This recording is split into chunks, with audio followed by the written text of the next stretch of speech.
السلام علیکم ورحمۃ اللہ وبرکاتہ۔ السلام ورحمۃ اللہ۔ الحمد للہ رب العالمین والعاقبۃ للمتقین والصلاة والسلام علی سید الانبیاء والمرسلین وعلی آلہ واصحابہ الطیبین الطاہرین، اما بعد فاعوذ باللہ من الشیطان الرجیم، بسم اللہ الرحمن الرحیم۔ ان الذین قالوا ربنا اللہ ثم استقاموا تتنزل علیہم الملائکہ الا تخافوا ولا تحزنوا وابشروا بالجنة التي كنتم توعدون۔ صدق اللہ العظیم۔ غوث اعظم بمن بے سر و ساما مدد، قبلہ دین مدد، کعبہ ایمان مدد، انتظار کرم تست من عینی را، اے خدا جو خدا بینو خدا دا مدد۔ بگیرداب بلا افتادہ کشتی، ضعیفانو شکستہ رات و پشتی، بحق کے خواجہ عثمان ہارون، مدد کن مدد کن مدد کن یا معین الدین چشتی۔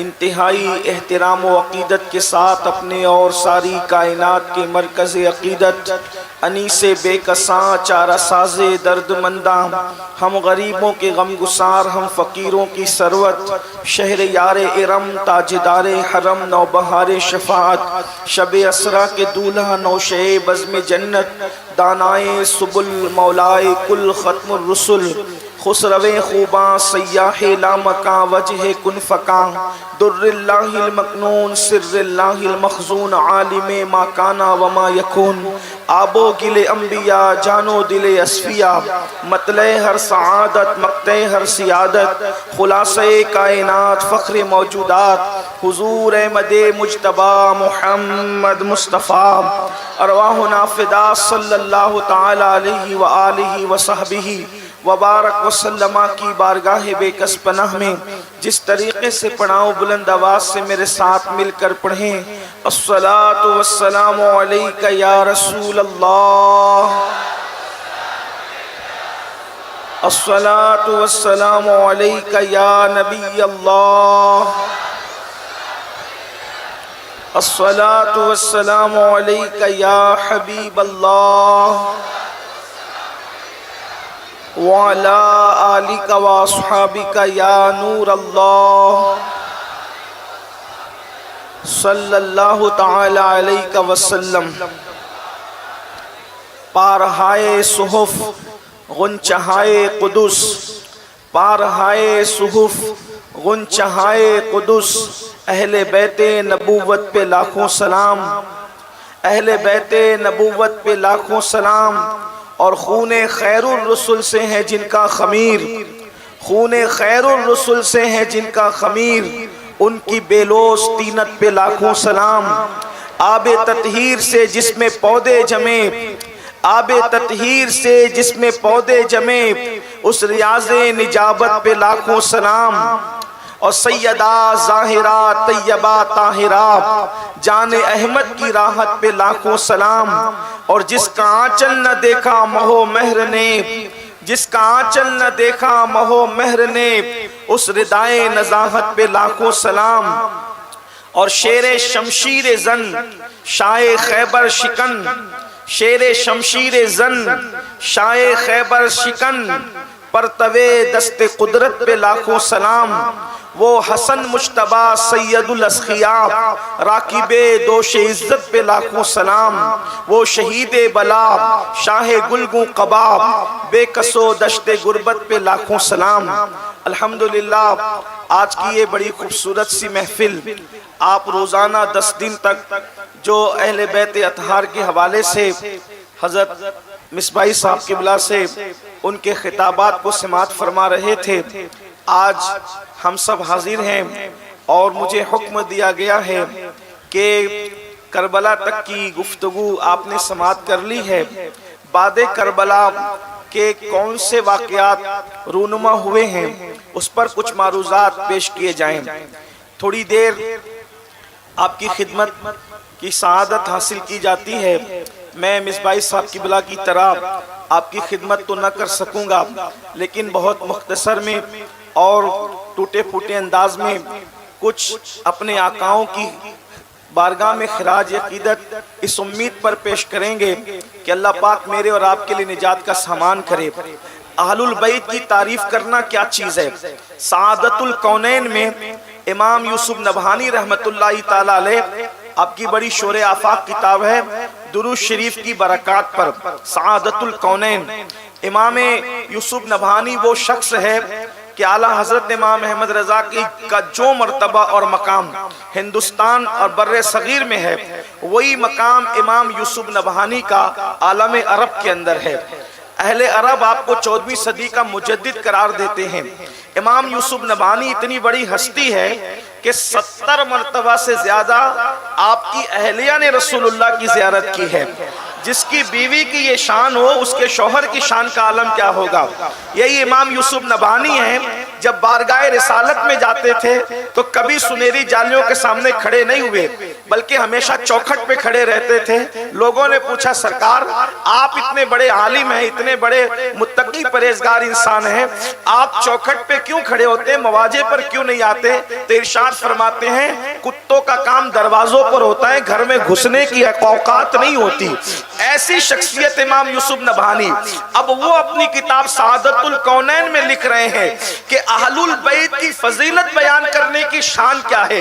ایک شاعر تھا، اس شاعر نے ایک ہی شعر صرف اہل بیت کی شان میں لکھا، اہل بیت کی فضیلت میں لکھا، اور لکھنے کے بعد وہ شخص سو گیا۔ سوتا ہے تو کیا دیکھتا ہے؟ خواب کے اندر میدان محشر بپا ہے، اور میدان محشر بپا ہے، سب کا حساب ہو رہا ہے۔ ان جناب شاعر صاحب کا بھی حساب ہوا۔ اللہ کی طرف سے جو ہے وہ جب حساب ہوتا ہے تو پھر خدا کا منادی اعلان کرتا ہے اس شاعر کے اعمال اچھے نہیں ہیں، اس لیے اس کو جہنم میں منہ کے بل گھسیٹتے لے جاؤ۔ جیسے ہی عذاب کے فرشتوں نے اس کو جہنم کی طرف لے جانا چاہا تو اللہ رب العزت کی نگاہ کرم اس کی طرف متوجہ ہوئی، اور اللہ پاک نے ارشاد فرمایا اسے منہ کے بل گھسیٹتے ہوئے جہنم میں لے جاتے ہو، جبکہ اس نے ایک شعر میرے محبوب کی اہل بیت کی شان میں لکھا ہے۔ جس نے 2 مصرے محبوب کی شان میں لکھا، محبوب کی اہل بیت کی شان میں لکھا، وہ جہنم میں کیسے جا سکتا ہے؟ اس کے 2 مصروں کی وجہ سے ہم اسے جنت کا مسافر بناتے ہیں۔ اس کے اعمال نہیں دیکھے جائیں گے، اس نے میرے محبوب کی اہل بیت کی تعریف کی ہے، اس کے صدقے اس کے سارے گناہوں کو معاف کیا جاتا ہے اور اسے جنت کے راستے کا مسافر بنایا جاتا ہے۔ جب آنکھ کھلی خواب کا اثر تھا، اس کے بعد اللہ کی بارگاہ میں عہد کیا آج سے میں نے اپنا قلم نبی کی اولاد کی تعریف کے لیے وقف کر دیا ہے، جب بھی لکھوں گا تو نبی کی اولاد کی تعریف ہی لکھوں گا۔ اندازہ کریں جب 2 مصروں میں یہ حال ہے تو جو ساری زندگی نبی اور آل نبی کی محبت میں گزار دیں۔ اللہ اکبر۔ یہاں پر اہل علم بھی موجود ہے۔ ایک بات اور یاد آئی، امام یوسف نبہانی ہی نے لکھا ہے۔ اصل میں یہ ہوتا ہے، اللہ اکبر، بادشاہ لوگ جو ہوتے ہیں ان کے مکمل کردار کی آپ تائید نہیں کر سکتے۔ بادشاہ کتنا بھی نیک ہو، وہ اچھا کام بھی کرتا ہے، برا کام بھی کرتا ہے۔ اسی طرح سے ایک بادشاہ گزرا ہے جس کا نام تیمور لنگ ہے۔ تیمور لنگ کا نام کوئی نہیں جانتا، امام یوسف نبہانی نے اس کو لکھا ہے۔ اللہ اکبر۔ تیمور لنگ بادشاہ لوگ ہوتے ہیں، اس لیے کہ بادشاہوں کو سب کو لے کر کے چلنا پڑتا ہے، تو اچھے بھی کام کرتے ہیں، برے بھی کام کرتے ہیں۔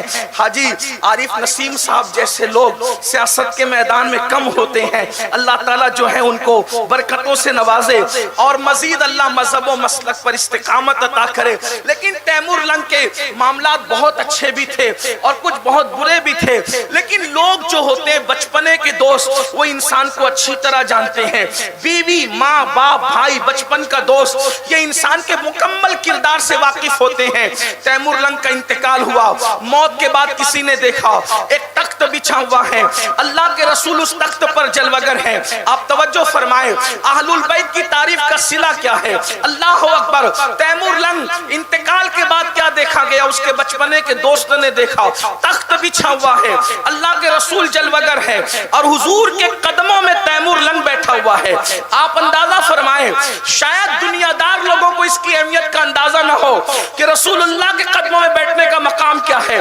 خدا کی عزت کی قسم، کروڑوں جنتیں قربان کر دیں عاشق، اگر رسول اللہ کے قدموں میں ایک لمحہ بیٹھنے کا موقع مل جائے.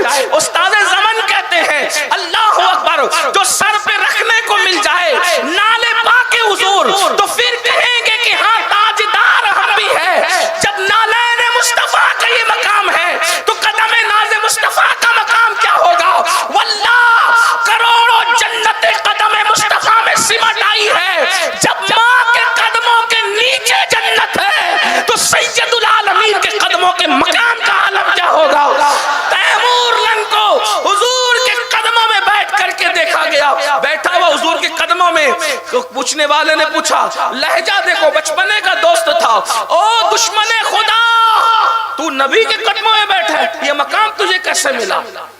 او دشمن خدا تو نبی کے قدموں میں بیٹھا ہے، یہ مقام تجھے کیسے ملا؟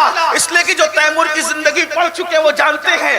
کئی علماء کو انہوں نے قتل بھی کیا، غلط فہمی کی بنیاد پہ، بغض کی بنیاد پہ، تخت بچانے کی جو بھی معاملات ہیں، میں اس کی طرف کوئی بات نہیں کرتا، لیکن اتنا ضرور کہتا ہوں تیمور لنگ کو اس کے دوست نے، بچپنے کے دوست نے رسول اللہ کے قدموں میں بیٹھے ہوئے دیکھ کر کے پوچھا، او دشمن خدا تجھے نبی کے قدموں میں بیٹھنا کیسے نصیب ہوا؟ اس سے پہلے کہ تیمور کچھ کہتے اللہ کے رسول نے فرمایا یہ کیسا بھی تھا لیکن میری اہل بیت سے محبت کرتا تھا، اس لیے اس کو رسول اللہ کے قدموں میں بیٹھنے کا شرف مل گیا ہے.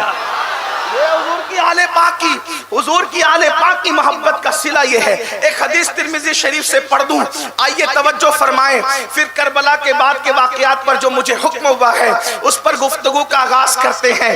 لیکن آئیے ایک حدیث سنیے، علماء کرام کی توجہ.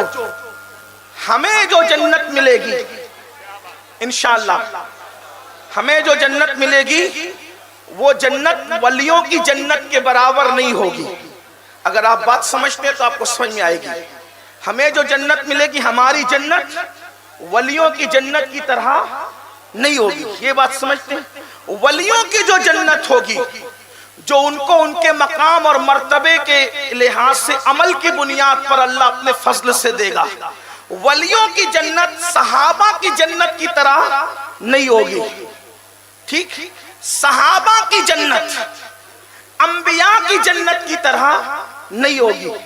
اور انبیاء جس جنت میں رکھے جائیں گے وہ جنت کا درجہ مالک جنت سید الانبیاء کے درجے کی طرح نہیں ہوگا. یہ ایک تفصیل ہے، آپ سب جانتے ہیں اور بہت آسان سی بات ہے.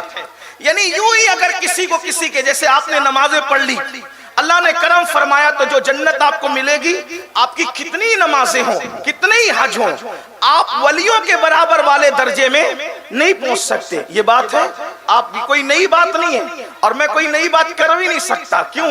اس لیے کہ دین 1400 سال پہلے کا ہے، نئی بات کوئی لا نہیں سکتے. لیکن آپ اگر بات یہ فلسفہ سمجھتے ہیں تو توجہ کرنا، اور اگر صرف یہی بات میری آپ سمجھ کر اٹھ گئے تو میرا آنا کامیاب، آپ کا بلانا کامیاب. آپ کے عمل پر قدرت نے کرم کیا اور اللہ نے جو جنت دی وہ ولیوں کی جنت کی طرح نہیں ہوگی. غوث پاک کی جنت کا درجہ جدا ہوگا اور نمازیوں کی جنت کا درجہ جدا ہوگا. صابر کلیر کی جنت کا درجہ جدا ہوگا اور نمازیوں کی جنت کا درجہ جدا ہوگا. لیکن یہ سن لو، عوام کی جنت سے بہتر علماء کی جنت کا درجہ، علماء کی جنت سے بہتر، علماء کی جنت سے بہتر درجہ ولیوں کا، ولیوں کی جنت کا درجہ اس سے بہتر شہداء کا، شہداء کی جنت کے درجے سے بہتر صحابہ کا، ان سے بہتر درجہ، ان سے بہتر درجہ انبیاء کا، اور سب سے بہتر درجہ کس کا؟ سید الانبیاء کا. بلکہ ایک بات اور سمجھاؤں آسانی کے ساتھ، امام اہل سنت کو اگر آپ پڑھتے لکھتے تو آپ کو سمجھ میں آئے گا یہ جو سب کی جنتیں ہیں، جو میری آپ کی علماء کی، شہداء کی، ولیوں کی، یہ جو سب کی جنتیں ہیں، بلکہ صحابہ کو بھی لے لیں، ان سب کی جو جنتیں وہ کیا ہیں؟ تو امام اہل سنت اس جنت کا ذکر کرتے کہتے ہیں وہ گی ابرار کی برات، وہ خلد جس میں اترے گی ابرار کی برات، ابرار کہتے ہیں نیک لوگوں کو، وہ خلد، خلد کہتے ہیں جنت کو، وہ خلد جس میں اترے گی ابرار کی برات، وہ خلد جس میں اترے گی ابرار کی برات، ادنا نچھاور، اعلیٰ نہیں، ادنا نچھاور، ادنا نچھاور اس میرے دولہا کے سر کی ہے، یعنی جس میں جنتی نیک لوگوں کی برات اترے گی۔ وہ جنت کون سی ہے؟ وہ میرے نبی کے سر کا اتارا ہوا صدقہ ہے۔ کیا ہے جنت؟ جس جنت کے لیے لوگ جنگلوں میں چلے کاٹتے ہیں، جس جنت کے لیے لوگ تہجد کی نمازیں پڑھتے ہیں، جس جنت کے لیے لوگ عرفات، منی، مزدلفہ میں جو ہے وہ کھڑے رہتے ہیں، وہ کیا ہے؟ ادنا نچھاور اس میرے دولہا کے سر کی ہے۔ بمبئی والوں جس کو نچھاور اور صدقہ کہتے ہیں، کیا مطلب ہے؟ برات کبھی دیکھا؟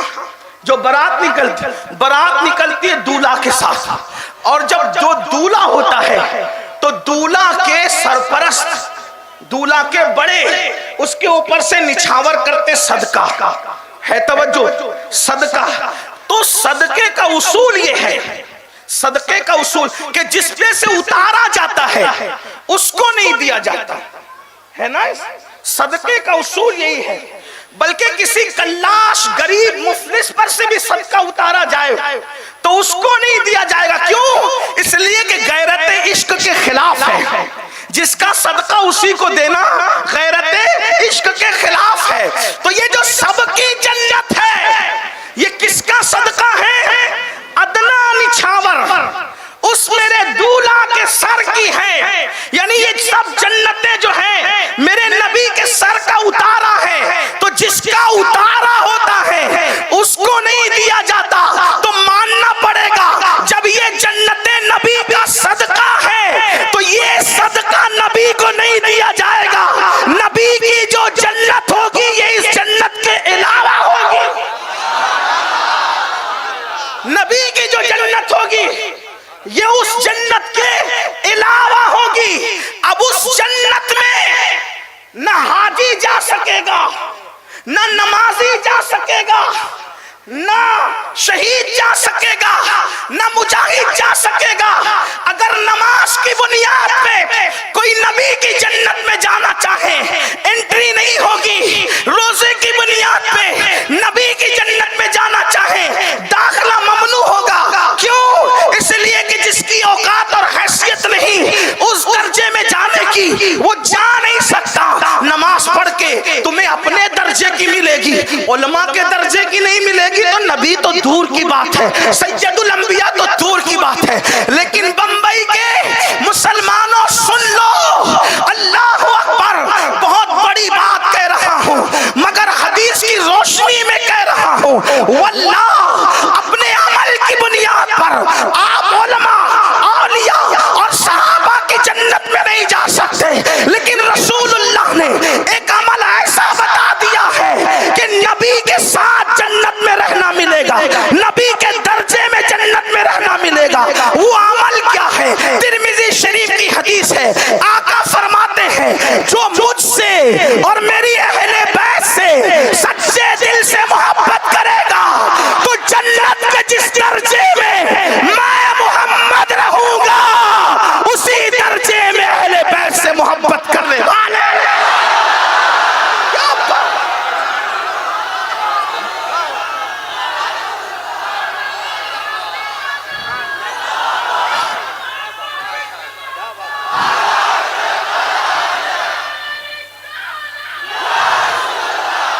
آئیے دوسری حدیث سنیں۔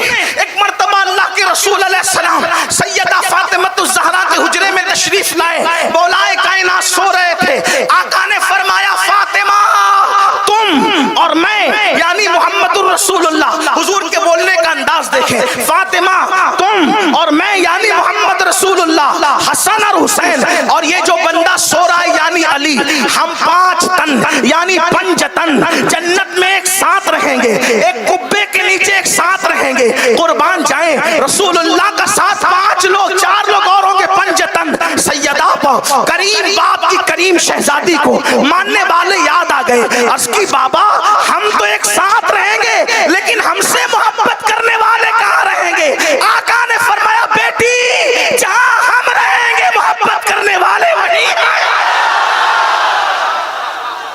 اس سے پتا چلا کہ یہ اہل البیت کی محبت کوئی چھوٹی موٹی چیز نہیں ہے.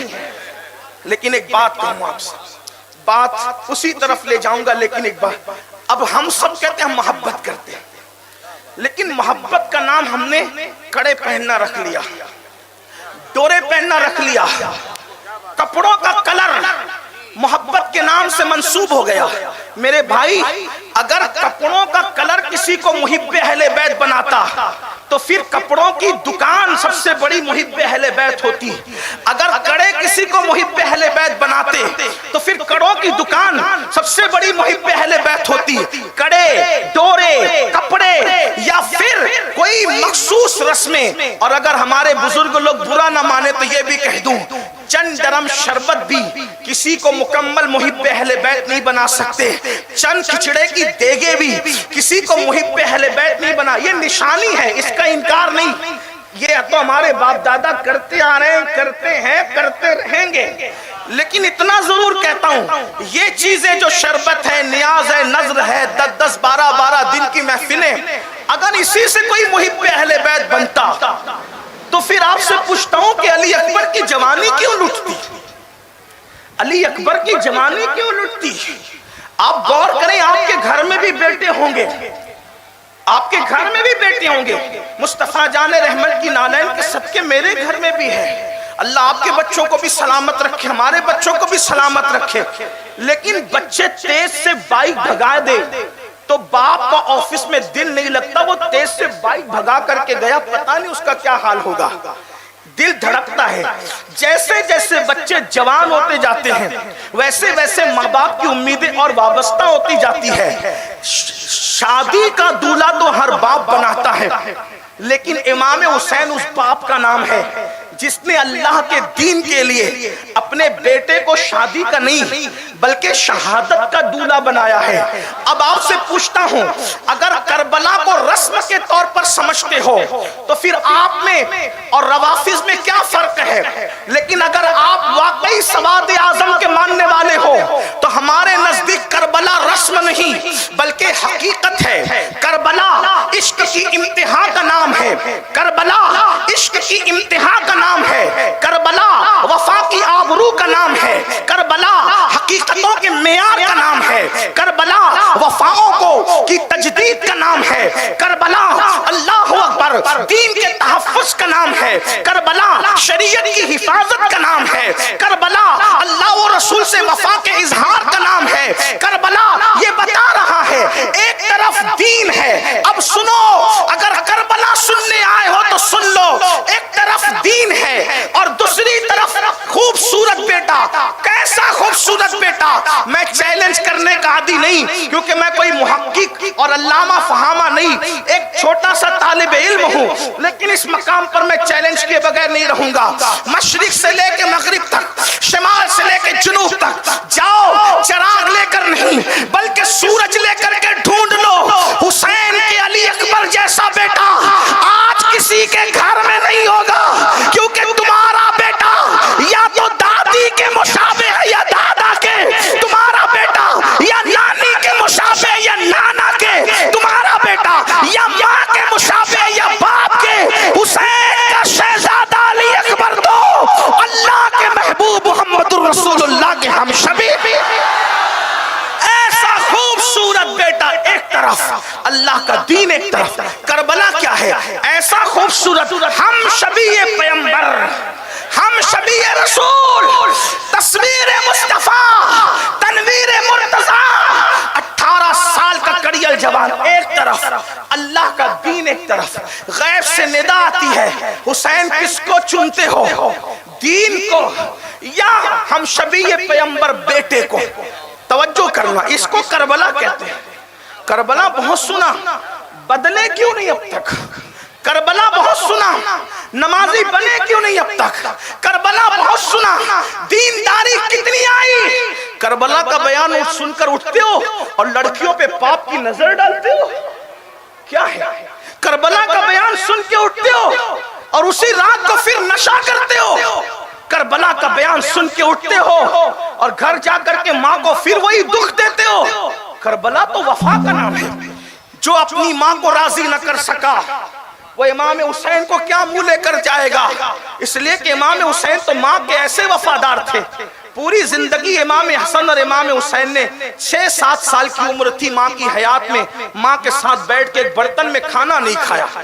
توجہ آپ کی، ہمیں امام حسین کے صرف 3 دن اگر زندگی کے یاد کر لیں تو ہم کہاں سے کہاں پہنچ جائیں۔ امام حسن اور امام حسین نے 6 سال اور 7 سال کی عمر تھی دونوں بھائیوں کی، ماں کے ساتھ ایک برتن میں بیٹھ کر کھانا نہیں کھایا۔ کسی نے کہا حسن، حسین تمہاری ماں کتنی نیک ہے؟ آپ کی توجہ ہے؟ راستے میں تھوڑا آنے جانے والوں کو راستہ دے دیں، بیٹھنے کی جگہ نہیں کوئی بات نہیں، لیکن توجہ میری طرف ہو، میں بہت خاص بات کر رہا ہوں، توجہ کرنا۔ آپ کی ماں بہت نیک ہے، نیکوں کے ساتھ کھانا کھانے سے تو مغفرت ہوتی ہے۔ آپ اپنی امی کے ساتھ نہیں کھاتے۔ امام حسین کی امی نیک، نیک کہنے والا کہہ رہا نیک، آپ یہ مت سمجھنا کہ رابعہ بصری کی طرح نیک، آپ یہ مت سمجھنا نفیسہ مصری کی طرح نیک۔ نیک تو نیک ہوتی ہے نا، لیکن نیک کیسی نیک؟ کیسی نیک بتاؤں؟ اللہ کے رسول فرماتے ہیں فاطمہ نے اپنی عصمت کی ایسی حفاظت کی، توجہ کریں حدیث پاک میں سیاہ ستہ کی روایت ہے، فاطمہ نے اپنی عصمت کی ایسی حفاظت کی کہ اللہ نے قیامت تک فاطمہ کی اولاد پر جہنم کی آگ کو حرام فرما دیا۔ جس کی نیکی کا صلہ قیامت تک کی اولاد کو نصیب ہو، اس کی نیکی کا عالم کیا ہوتا ہے؟ جہاں تمہارا سارا نیکیوں کا تصور ختم ہو جائے، اس سے بڑھ کر سیدہ کی نیکی ہے۔ لے آؤ پوری دنیا میں کوئی ایسی خاتون، کسی مذہب میں، کسی مسلک میں، کسی قوم میں، کسی برادری میں، کون ہے فاطمہ الزہرا؟ تو میرے امام اہل سنت کہتے ہیں جس کا آنچل نہ دیکھا مہو مہر نے، مہو مہر کہتے ہیں چاند و سورج کو۔ ہاں آپ بہت اچھا سن رہے ہیں، جب میں شعر پڑھتا ہوں امام اہل سنت کے تو لوگوں سے کہتا ہوں کاش میں اس کو دلی اور لکھنؤ میں پڑھتا تو مجمع چپ نہ رہتا، لیکن ممبئی والے بھی شعر سمجھتے ہیں، ہاں اس لیے کہ وہاں کے مہاجرین یہاں رہتے ہیں۔ بہرحال لیکن آپ اندازہ کریں کیا جس کا آنچل نہ دیکھا، آنچل کہتے ہیں دوپٹے کو، اور مہو مہر کہتے ہیں چاند اور سورج کو، مرد تو مرد ہے، جس کا آنچل نہ دیکھا مہو مہر نے، اس ردائے نزاہت پہ لاکھوں سلام۔ حسین پاک کی امی اتنی نیک ہے کہ سر تو سر ہے، جس کے سر کے دوپٹے کو مرد تو مرد ہے، کبھی چاند و سورج نے نہیں دیکھا، اس کو حسنین کریمین کی امی کہتے ہیں۔ کسی مذہب میں نہیں ہے، کسی مسلک میں نہیں ہے، کسی قوم میں نہیں ہے، اور کتنی نیک ہے، کتنی نیک ہے۔ اللہ اللہ، آئیے ایک بات سن لیں۔ کوئی ہم سے آکے کہتا ہے مولانا سیاد دیکھ میری عظمت کو جان، کہ جب میں آتا ہوں نا تو میرے لیے مصباحی صاحب جیسے لوگ کھڑے ہوتے ہیں، علامہ صاحب جیسے لوگ کھڑے ہوتے ہیں، پیر صاحب جیسے لوگ کھڑے ہوتے ہیں، عارف نسیم خان صاحب جیسے لوگ کھڑے ہوتے ہیں۔ کیوں؟ کیونکہ میں کچھ ہوں نا، میرے لیے ایسے لوگ کھڑے ہوتے ہیں، مبلغ کھڑے ہو رہے ہیں، علماء کھڑے ہو رہے ہیں، پیر کھڑے ہو رہے ہیں، مشائخ کھڑے ہو رہے ہیں۔ ہم نے کہا بات تو آپ کی سچی ہے، آپ کو کے لیے جو کھڑے ہوتے ہیں ان بڑی ہستیوں کو دیکھ کر آپ کا اندازہ لگا کہ آپ کتنے بڑے ہیں، لیکن میں نے کہا اب میری بھی سن، تیرے لیے سیاسی لیڈر کھڑے ہو تو تو بڑا ہے، تیرے لیے علماء کھڑے ہو تو تو بڑا ہے، تیرے لیے سید کھڑے ہو تو تو بڑا ہے، تیرے لیے پیر کھڑے ہو تو تو بڑا ہے، لیکن ایک ہستی ایسی بھی ہے نا جس کے لیے اب میرا تصور سن، فرشتے جس کے لیے کھڑے ہوں وہ کتنا بڑا ہوگا، انبیاء جس کے لیے کھڑے ہوں وہ کتنا بڑا ہوگا، اولیاء جس کے لیے کھڑے ہوں وہ کتنا بڑا ہوگا۔ وہ کون ہے جس کے لیے سب کھڑے ہیں؟ میں نے کہا وہ ایک ہی ہستی ہے، محمد الرسول اللہ کی ہستی، جن کے لیے جبریل بھی کھڑے ہیں, میکائیل بھی کھڑے ہیں, اسرائیل بھی کھڑے ہیں, اسرافیل بھی کھڑے ہیں. میرے نبی اتنے بڑے ہیں کہ موت کا فرشتہ آ کے ہاتھ باندھ کے کہتا ہے اجازت دے تو روح نکالوں ورنہ میں واپس جاؤں. اتنے بڑے ہیں میرے نبی. میرے امام کہتے ہیں سارے اچھوں نے اچھا سمجھیے جسے, سارے اچھوں میں اچھا سمجھیے جسے, ہے اس اچھے سے اچھا ہمارا نبی. سارے اونچوں میں اونچا سمجھیے جسے, ہے اس اونچے میں اونچا ہمارا نبی. خلق سے اولیاء, اولیاء سے رسول, اور رسولوں میں اعلیٰ ہمارا نبی. اللہ اکبر. یہ شان ہے. ایک ہستی طے ہو گئی جس کی سب تعظیم کرے. آسمان, زمین, چاند, سورج, ستارے, سیارے, انبیاء, ملائکہ, جن ان سب جس کی تعظیم کرے. یہ سب کے لیے کھڑے ہوتے ہیں, سب ان کے لیے کھڑے ہوتے ہیں جو سید الانبیاء ہے. لیکن اس دن انسان کی حیرت کی انتہا نہ رہی کہ جب حسنین کی امی آئی, حسنین کی امی آئی, حسنین کی امی آئی, تو جس کے لیے سب کھڑے ہوتے تھے وہ بھی اٹھ کر کے کھڑے ہو گئے. اللہ اکبر. سیدہ عائشہ صدیقہ کہتی ہے میں نے بار بار دیکھا, ہر بار دیکھا, جب بھی فاطمہ آتی تھی تو محمد الرسول اللہ اٹھ کر کھڑے ہو جاتے تھے, اور صرف کھڑے نہیں ہوتے تھے, ان کی پیشانی چومتے تھے اور چوم کر کہتے تھے فدا کی امی وابی یا فاطمہ, فاطمہ تجھ پر میرے ماں باپ قربان ہو.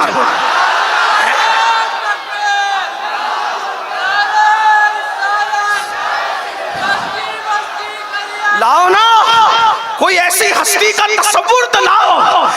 کہتے فاطمہ تجھ پہ میرے ماں باپ قربان. اسی میں بس نہیں, کھڑے ہونا بھی بہت بڑی بات تھی. ان کا کھڑے ہونا, ان کا کھڑے ہونا بھی بڑی بات. کھڑے نہیں ہوئے, پھر پیشانی چومی, پھر کا فدا کی امی وابیا تجھ پہ میرے ماں باپ قربان. اسی میں بس نہیں, اپنی جگہ چھوڑ دی اور اپنی جگہ پہ سیدہ کو بٹھا. اپنی جگہ. یہ میں آپ سیاہ سکتا اٹھا گیا, میں آپ کے سامنے سیاہ کی روایت پڑھ رہا ہوں. آپ غور کریں, ایک ایک حدیث کا ذمہ دار ہوں. لوگ کہتے ہیں کہ اہل بیت بیان کرتے وقت یہ لوگ گلو کرتے ہیں. ہم نے کہا گلو تم کو لگتا ہے اس لیے کہ ہمارے یہاں ماخذ ہی ایسے ہیں. ایک بات اگر بات آئی, ایک بات اور کہہ دوں, حدیث کی بات آئی, ایک حدیث کی کتاب ہے, حالانکہ میں نے کئی بار پڑھی, لیکن آج سیدہ کا ذکر آیا تو پھر ان کی آنکھوں کی, نگاہوں کی اور ان کی نظروں کی اس محفل کی طرف توجہ کی خاطر ایک بار پھر پڑھوں. کتاب کا نام ہے نظم العالی, مصنف کا نام ہے سید محمد بلگرامی. یہ بلگرام کی خانقاہ جانتے ہو کون ہے؟ سید محمد دعوت الصغریٰ, جو سرکار غریب نواز کی زیارت کی ہوئے بزرگ ہے. اور وہ غریب نواز کے پاس گئے مریدوں نے, تو غریب نواز نے فرمایا کہ آپ چلے جائیں قطب الدین کے پاس, آپ کا حصہ وہاں ہے. یہ بات زبانی سنیے, لیکن بہرحال یہ کتابوں میں لکھا ہے کہ وہ مرید بھی ہے اور خلیفہ بھی ہے. کس کے؟ حضرت بابا قطب الدین بختیار کاکی کے, یعنی وہ پیر بھائی ہیں سیدنا بابا فرید الدین گنج شکر کے. سمجھ گئے آپ؟ یہ بلگرام شریف خانقاہ, اسی خانقاہ کے ایک شہزادے ہیں, ان کا نام ہے سید محمد بلگرامی. کتاب کا نام ہے نظم العالی. اب اس کتاب کے اندر ایک حدیث ہے, اس کو سن لیں. کہنے والا کہہ رہا ہے نا کہ بڑی نیک ہے آپ کی امی فاطمہ, کتنی نیک ہے, اس کو سنیں. ایک مرتبہ سیدہ کائنات, مخدومہ کائنات, ہم لوگوں کو تو یہ بھی حکم ہے کہ بار بار نام نہ لینا, اس لیے کہ نام کی بھی حرمت ہے. آقا فرماتے میں نے میری بیٹی کا نام فاطمہ اس لیے رکھا کہ اس پر بھی جہنم حرام ہے, اس کے محبت کرنے والوں پہ بھی جہنم حرام ہے. یہ بخاری شریف کی روایت ہے, بخاری میں موجود ہے. میں نے نام اس لیے رکھا اپنی شہزادی کا. آپ غور کریں نام کیا ہے. اسی لیے ہمارے امام اہل سنت اعلی حضرت نے اپنی پوری کلام ہدایت کے بخشش میں سیدہ کی جتنی تعریف کی ہے, میں ایک طالب علم کی حیثیت سے جب میں نے اس کو پڑھا, کبھی نام فاطمہ انہوں نے نہیں لیا. وقت کا 108 علوم و فنون کا مجدد نام نہیں لیتا، القابات سے تعریف کرتا ہے. جیسے سیدہ ظاہرہ، طیبہ طاہرہ، جان احمد کی راحت پہ لاکھوں سلام، جس کا آنچل نہ دیکھا مو مہر نے، اس ردائے نزاہت پہ لاکھوں سلام. نام نہیں القاب ہے. مولا گلبن، رحمت زہرا، سبتین اس کی کلیاں پھول، اس میں بھی نام نہیں ہے. صدیق و فاروق و عثمان، حیدر ہر ایک اس کی شاہ، نام نہیں ہے. کیا بات رضا اس چمنستان کرم کی، زہرا ہے کلی، یہاں بھی نام نہیں ہے. زہرا ہے کلی جس میں حسین اور حسن پھول. ایک شعر اور سن لے، اللہ اکبر. ایک جگہ اور ساجی سیدہ کا ذکر کیا، نام نہیں لیا، کہا نور. کہیں زہرا کا، اب یہاں نور کہہ رہے، سیدہ کو نور کہہ رہے. نور، بنت نور، زوج نور، ام نور. لوگ کہتے ہیں سنیوں کیا ذکر اہل بیت نہیں ہوتا. میں نے کہا ان دو مصروں کی مثال لا کے بتا.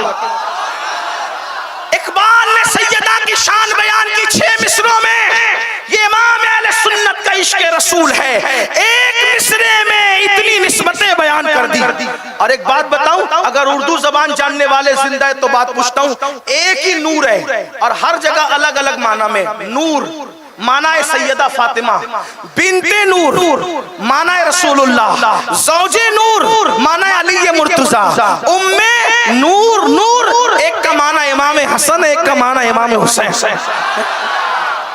نور، بنت نور، زوج نور، ام نور. نور اب دوسرا پھر نور آ رہا ہے. نور مطلق کی کنیز، جس خدا کی بندی ہے وہ بھی نور ہے اپنے شان کے مطابق. دیکھیں تو صحیح، نور. میں تو جب پڑھتا ہوں تو سوچتا ہوں کہ پورے سنیوں کے بچے کو یہ 2 مصرے یاد ہو جائیں. نور، بنت نور، زوج نور، ام نور. نور، نور مطلق کی کنیز، اللہ نے لما نور کا یہاں بھی نام نہیں لیا. اندازہ کریں جس کا نام لینے سے ایسے لوگ احتیاط کریں، جس کا نام لینے سے ایسے لوگ، ٹھیلا چڑھانے والا نہیں، چائے بیچنے والا نہیں، سبزی فروخت نہیں، 108 علوم و فنون کا ماہر مجدد جس کا نام لینے کی ہمت نہیں کرتا، اس کو حسنین کی امی سیدہ فاطمہ کہا جاتا ہے. ہمارے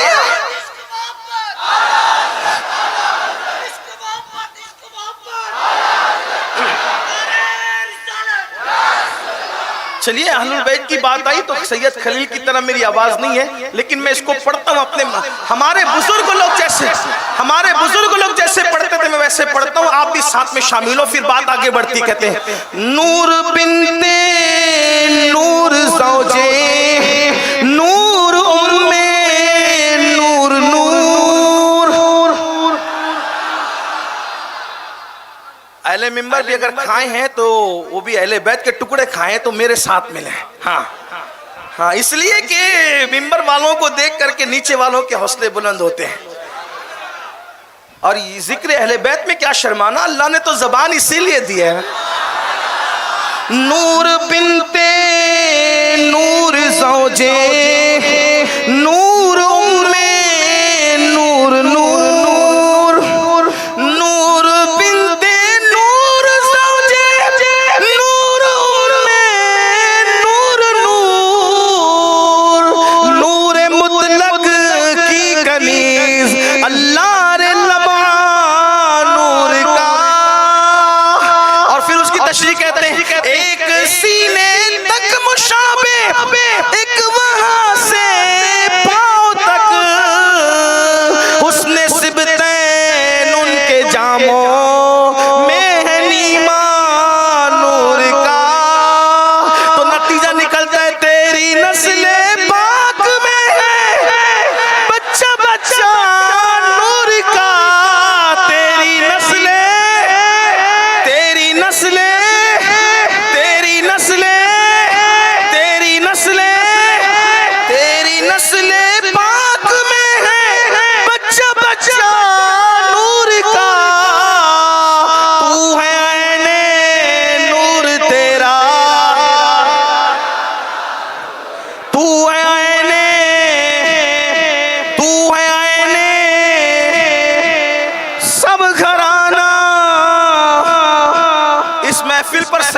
باپ کی توجہ ہے، تو ہے آئینے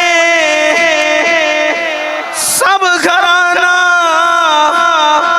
یہ شان ہے۔ تو وہ سیدہ طیبہ طاہرہ عابدہ زاہدہ راکعہ ساجدہ نقیہ تقیہ زکیہ ام ابیہا ام الحسنین سیدہ فاطمہ الزہرا اپنے بابا کے پاس آئی اور بابا کے پاس آ کر کے کہا ابا جان ایک سوال ہے، میں بطور مفہوم پڑھ رہا ہوں، اس کے ذمہ دار سید محمد بلگرامی اور اس کتاب پر تقریر حضور تاج الشریعہ اور رئیس الاتقیاء علامہ سید اویس میاں صاحب کی تقریر بھی موجود ہے، جو کتاب سے میں پڑھ رہا ہوں والا۔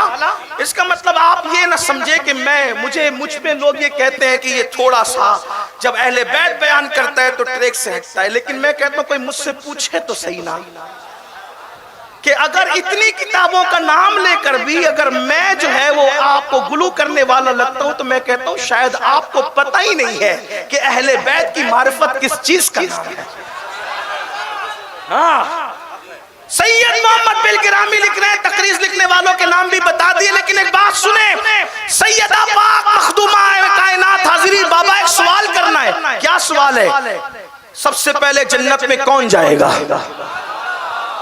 کون کہہ رہا ہے؟ سیدہ بابا سے پوچھ رہی ابا جان جنت میں سب سے پہلے کون جائے گا؟ سید العالمین نے فرمایا بیٹی تیرے بابا کے سوا کون جائے گا؟ ہاں آپ نے شیر پر جتنی بلند آواز سے کہا اس بات پر نہیں کہا، یہ بات بہت بڑی ہے اور میری عادت نہیں کہ میں ہر دو جملے کے بعد کہوں کہ بولو سبحان اللہ، نہیں، میں تو آپ کے عشق پہ چھوڑتا ہوں، اہل بیت کے نام پہ چپ رہتے ہو یا بولتے ہو؟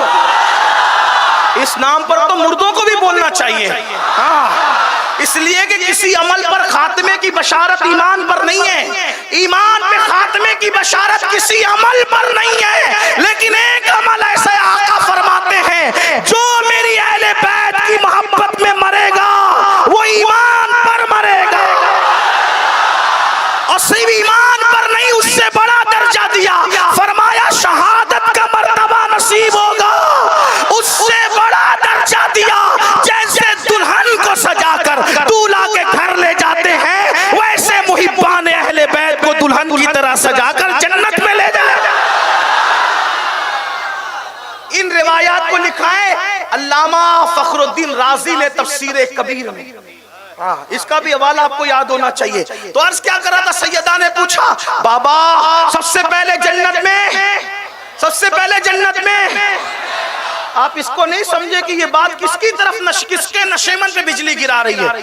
جو کہتا ہے نا طبقہ کہ ان کو پیٹ کے پیچھے ہی خبر نہیں، وہ قیامت کے بعد کی خبر بیان کر رہے ہیں، یہ بات ہے، آپ نے اس پہ توجہ نہیں دی۔ بابا سب سے پہلے جنت میں کون جائے گا؟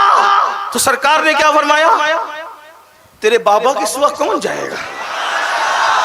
فاطمہ تمہارے بابا جائیں۔ ارے مالک گھر کا مالک گھر میں پہلے نہ جائے تو پھر کون جائے؟ جنت کیا ان کی ملکیت ہے، خالق کل نے آپ کو مالک کل بنا دیا، دونوں جائیں آپ کے قبضہ و اختیار، جہاں بانی عطا کر دے بھری جنت ہبا کر دے، نبی مختار کل ہے جس کو جو چاہے عطا کر دے، جہاں میں ان کی چلتی ہے وہ دم میں کیا سے کیا کر دے، وہ جب چاہے جسے چاہے اسے فرما روا کر دے، ہوا میں اڑنے والوں یوں نہیں اترائے ندا کر دے، وہ زمین کو آسماں کر دے سریا کو سرا کر دے، ان کی چلتی ہے، وہ مالک ہے وہ مختار ہے جسے جو چاہے عطا کر دے۔ کہا بابا جنت میں سب سے پہلے کون جائے گا؟ ارشاد ہوا تمہارے ابا جائیں گے، تمہارے باپ۔ اس کا مطلب اگر یہ کہنے کا کسی کو حق تھا کہ جنت میرے باپ کی ہے،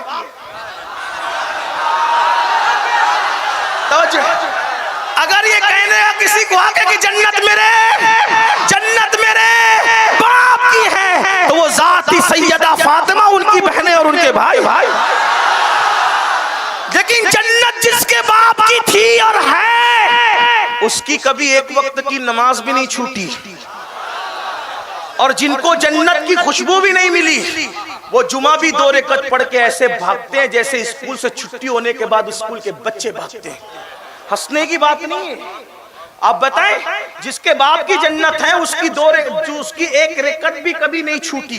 رکعت تو رکعت، فرض تو فرض، نفل کا حال یہ ہے. اگر بہنیں پیچھے بیٹھی ہیں تو ان سے کہتا ہوں اگر آپ کا شوہر بڑی سے بڑی کمپنی کا مالک ہے تو آپ کو اس گھمنڈ میں نہیں رہنا چاہیے کہ جنت ملے گی. کمپنیوں کے مالک ہونے سے جنت نہیں ملتی. اگر دولت اور مال کی بنیاد پہ جنت ملتی تو نمرود کی بیوی کو جنت مل سکتی تھی، لیکن انجام کیا ہے؟ تو دولت پر نہ اتراؤ، دولت پہ گھمنڈ نہ کرو. اگر آپ بے پردہ ولیمے میں جا کر کے اپنے زیور پر کسی غریب عورت کا مذاق اڑا رہی اپنی دولت کی بنیاد پر، تو آپ کو اپنی آخرت مد نظر رکھنا چاہیے. اگر آپ بیوٹی پارلر میں جا کر کے اتنے پیسے خرچ کر رہے ہیں جتنا ایک غریب کے گھر کا راشن بھرا جا سکتا ہے، تو آپ کو سوچنا چاہیے آج بیوٹی پارلر میں تو نے اپنی چمڑی کو خوبصورت بنایا، لیکن بیوٹی پارلر میں چمڑی کو خوبصورت بنانے والی میری بہن اسی چمڑی کو قبر کے اندر قبر کے کیڑے کھائیں گے. نہ شوہر بچانے والا ہوگا، نہ بیٹا بچانے والا ہوگا، نہ ماں. یاد رکھنا بیوٹی پارلروں سے چمڑیاں نہیں بچتی. اگر چمڑیاں بچتی ہے تو وضو کی برکت سے بچتی ہے. نورانیت خوبصورتی کے آئٹم سے نہیں ہوتی، نورانیت تو سجدوں کی برکت سے ہوا کرتی ہے. ایک بات اپنی بہنوں کو بتا دوں، حالانکہ میرا عنوان وہ نہیں، مجھے جو عنوان دیا گیا تھا میں اس تک ابھی نہیں پہنچا، اس کے لیے میں منتظمین سے معذرت چاہتا ہوں. باتیں نکلتی گئی، میں بات لیکن سمیٹ رہا ہوں. لیکن توجہ چاہتا ہوں بہنوں سے، میری ماؤں میری بہنوں ذرا توجہ کرو.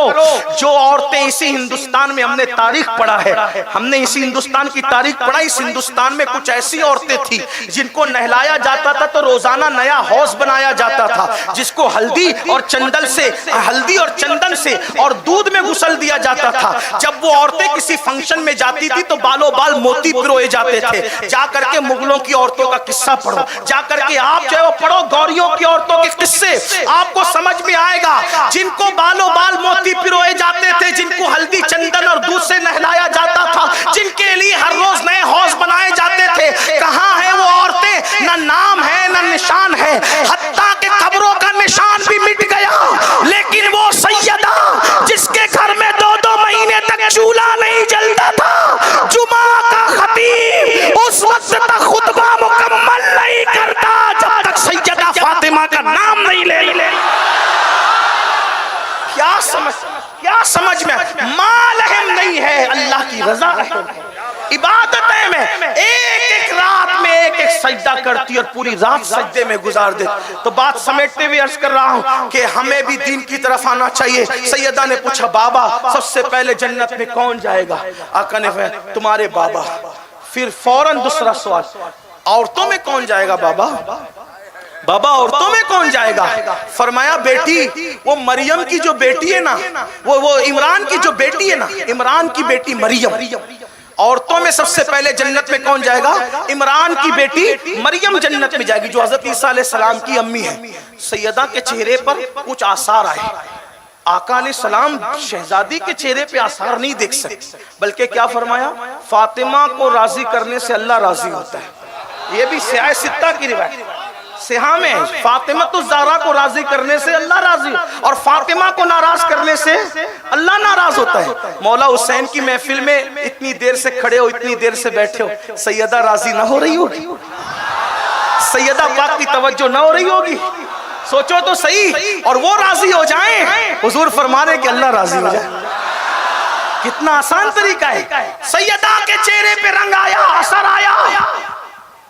عمران کی بیٹی مریم کا نام سن کے سرکار نے وہ شہزادی تیرے چہرے پہ آثار کیسے؟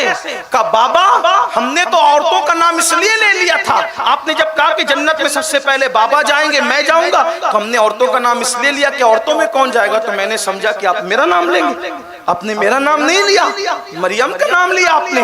لیکن وہ اور جگہ ہیں جہاں بیماریاں دیکھ کے نسخے بدلتے ہیں، جہاں ممبر دیکھ کے باتیں بدلتی ہیں، جہاں اسٹیج دیکھ کر کے جملے بدلتے ہیں، عنوان بدلتا ہے. بلکہ اب تو حالات یہ ہے کہ کمیٹیاں دیکھ کر کے باتیں کی جاتی ہے. لیکن یہ نبی کی زبان ماؤہا ہے، جہاں کبھی بات نہیں بدلتی، ایک بار نکل گئی سو نکل گئی. شہزادی کو کہا فاطمہ تم یہ سوچتی ہو اللہ اکبر کہ مریم پہلے جا رہی ہے؟ شہزادی جو کہہ دیا ہوگا وہی، لیکن اس کا طریقہ یہ ہوگا کہ جس سواری پر بیٹھ کر فاطمہ جنت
لوگوں نے نبی کو اپنی طرح کہنے کی غلطی اسی لیے کی کہ انہوں نے حلیمہ کی بکریوں کے پیچھے چلتے چلتے تو دیکھا، لیکن جبریل کے آگے آگے چلتے شب معراج میں نہیں، اس لیے مغالطہ ہو گیا۔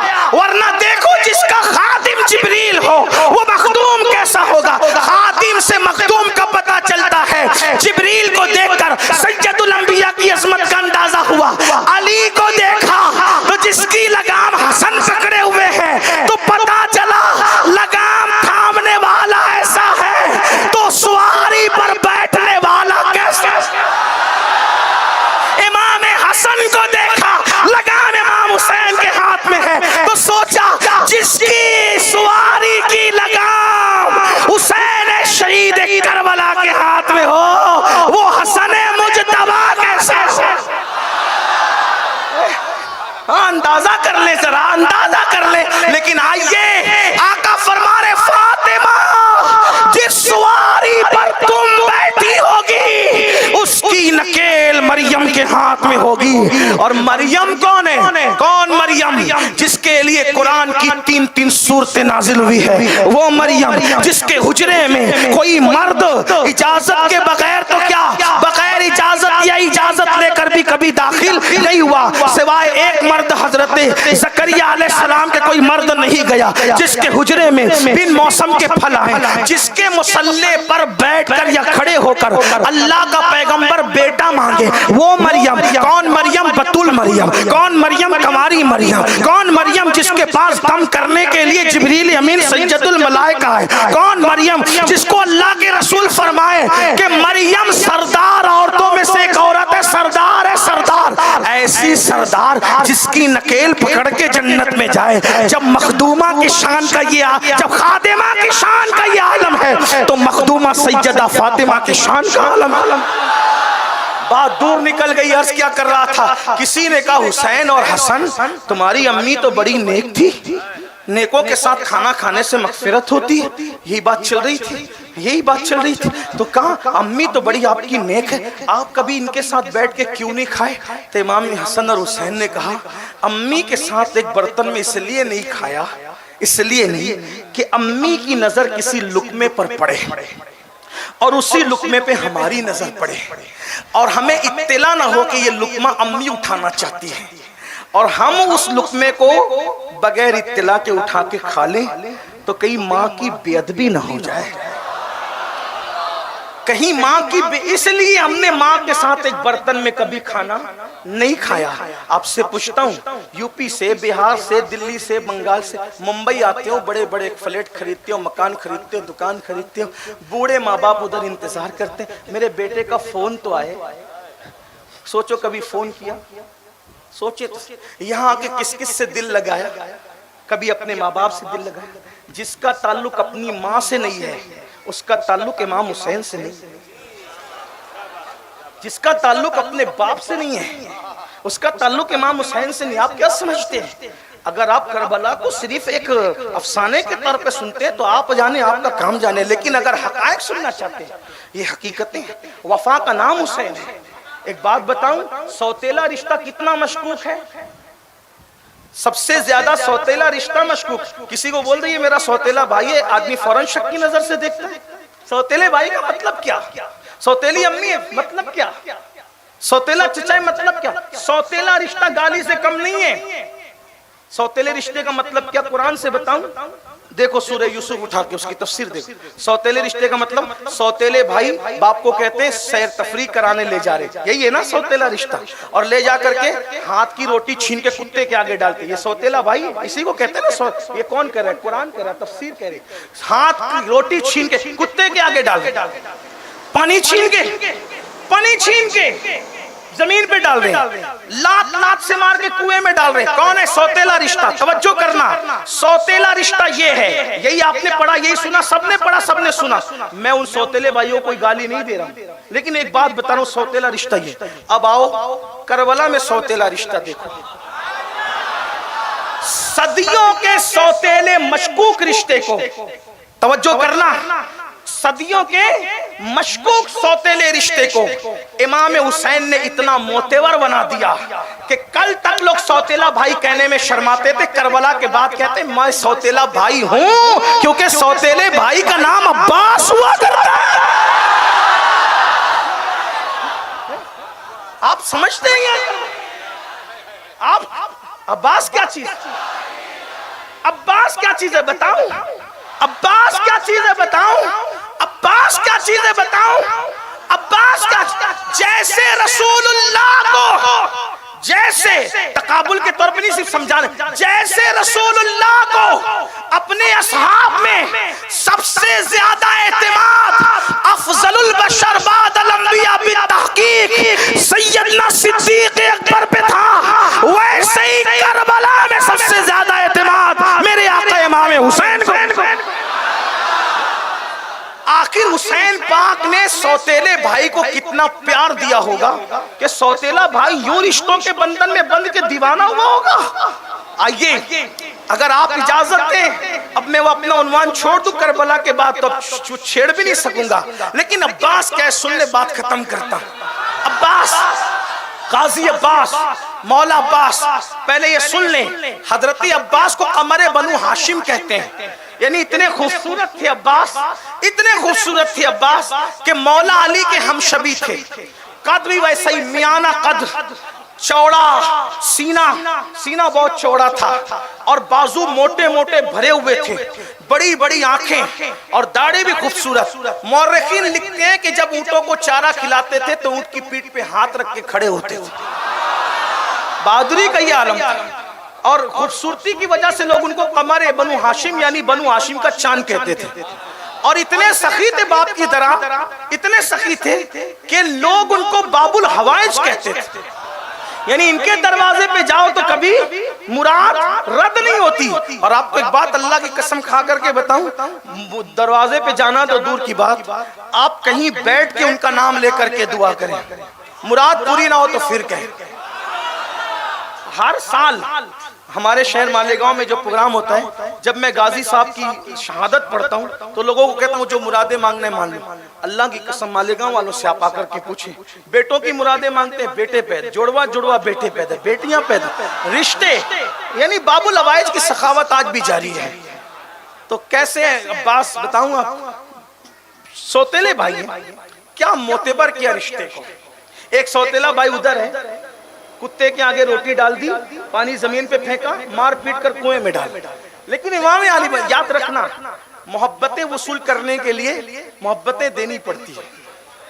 آپ یہ نہ سمجھے کہ غازی عباس جو اتنی محبت کرے، بالکل کرنے محبت، لیکن امام حسین کا کیا رویہ رہا ہوگا سوتیلے بھائی کے ساتھ کہ بھائی نے اتنی محبت کی، اتنا پیار کیا، اتنی محبت کی کہ پوری زندگی کبھی بھیا نہیں کہا، کبھی بھیا نہیں کہا، ہمیشہ آقا کہا، مولا کہا۔ خوشی کے موقع پہ امام حسین نے ہاتھ پکڑ کے کہا آج خوشی کا موقع ہے، آج تو بھائی کہہ دے۔ نہیں، میں بھائی نہیں کہہ سکتا آپ کو، کیوں؟ کیونکہ آپ کی امی اور میری امی میں فرق ہے، باپ ایک ہے، آپ کی امی بنت پیمبر ہے، میری امی کنیز پیمبر ہے۔ کنیز کا بیٹا آقا زادی کو بھائی کیسے کہہ سکتا ہے؟ میں کہتا ہوں کاش اگر لوگوں کو عباس کی یہ فکر مل جائے، لوگ کتنی ہمت والے ہیں دنیا میں کہ لوگ نبی کو بھائی کہنے چاہیے۔ لوگوں کو پتا تو ہونا چاہیے وفا کے کچھ اصول ہوتے ہیں، سب کو بھائی کی صف میں نہیں کھڑا کیا جاتا، ادب کے کچھ تقاضے ہوتے ہیں۔ اگر اولاد آدم کی وجہ سے سبھی بھائی ہیں تو پھر اپنے ابا کو بھی بھائی کہا جا سکتا ہے، لیکن کوئی یہ جرات نہیں کرتا۔ ادب کے تقاضے ہوتے ہیں، وفا کے تقاضے ہوتے ہیں۔ اللہ اکبر، تو کیا ہوا؟ غازی عباس میدان کربلا، 9 محرم گزر چکی، محرم کی 10ویں شب ہے، 10ویں شب ہے، امام علی مقام مہلت لیتے ہیں۔ شاید آپ نے سنا ہوگا، بہت سنا ہوگا، بار بار سنا ہوگا، لیکن اللہ والوں کے واقعات، اللہ کے لشکروں میں سے ایک لشکر ہے، اور اللہ والوں کے واقعات سننے سے دل زندہ ہوتا ہے۔ اور یہ اللہ والے نہیں تو پھر اللہ والے ہیں کون؟ جن کے گھر میں آیتیں اتری یہی اللہ والے، جن کے لیے آیت تطہیر اتری۔ بہرحال تو 9 محرم گزر چکی، 10ویں شب آ چکی، امام علی مقام نے سارے جوانوں کو، آوان و انصار کو خیمے میں جمع کیا، اور جمع کرنے کے بعد امام نے ایک تقریر کی، دیکھو یہ لوگ میرے خون کے پیاسے ہیں، یہ لوگ میرے اگر مجھے یہ مار ڈالیں گے ان کا کلیجہ ٹھنڈا ہو جائے گا، کیونکہ یزید کو خطرہ ہے تو میری ذات سے کہ جب تک میں رہوں گا وہ اپنا منصوبہ دین مٹانے کا پورا نہیں کر سکتا، اس لیے اس کو خطرہ مجھ سے، وہ مجھے مار ڈالے، میرے بچوں کو بھی نہیں وہ کچھ کرے گا، میرے گھر والوں کو بھی کچھ نہیں کرے گا۔ ایک کام کرو، تم سب لوگوں کو میں اجازت دیتا ہوں، اجازت ہے، ایک ایک میرے آوان و انصار میں سے ایک ایک میرے رشتہ دار کا ہاتھ پکڑے اور یہاں سے نکل کر چلا جائے، کسی دیہات میں چلے جاؤ، گاؤں میں چلے جاؤ، اور میں تم سے کوئی مواخذہ نہیں کروں گا، میں خود اجازت دے رہا ہوں، سب جاؤ۔ اب سنا تو سب رونے لگے، کیونکہ وہ وفادار لوگ تھے۔ امام حسن بصری کہتے ہیں کربلا میں جو 72 تھے وہ اپنے دور کے سب سے بہتر تھے۔ امام حسن بصری کا قول ہے جو 72 تھے کربلا میں وہ اپنے دور کے سب سے بہتر تھے، اللہ نے ان کا انتخاب کیا۔ تو آپ نے کہا کہ چلے جاؤ، وہ رونے لگے۔ امام نے کہا ایک کام کرو، چراغ جل رہا ہے، تم مجھے دیکھ رہے ہو، میں تمہیں دیکھ رہا ہوں، اس لیے تمہیں شرم آئے گی جانے میں چراغ بجھا دیتا ہوں۔ چراغ بجھا دیا، فرمایا جس کو جانا ہے چلا جائے، اب تو چراغ بھی نہیں جل رہا، میں کسی کو نہیں دیکھ رہا، مزید اگر کسی کو خیال ہے کہ میں اس کا سایہ بھی دیکھ لوں تو میں آنکھیں بھی بند کر لیتا ہوں، لیکن چلے جاؤ، اجازت ہے، اپنی جان نہ گنواؤ میرے لیے، چلے جاؤ، یہ مجھے دیکھیں گے، پائیں گے، تمہارا پیچھا نہیں کریں گے۔ بہت دیر تک امام خاموش بیٹھے رہے، پورے خیمے میں سسکیوں کی آواز بلند ہوئی۔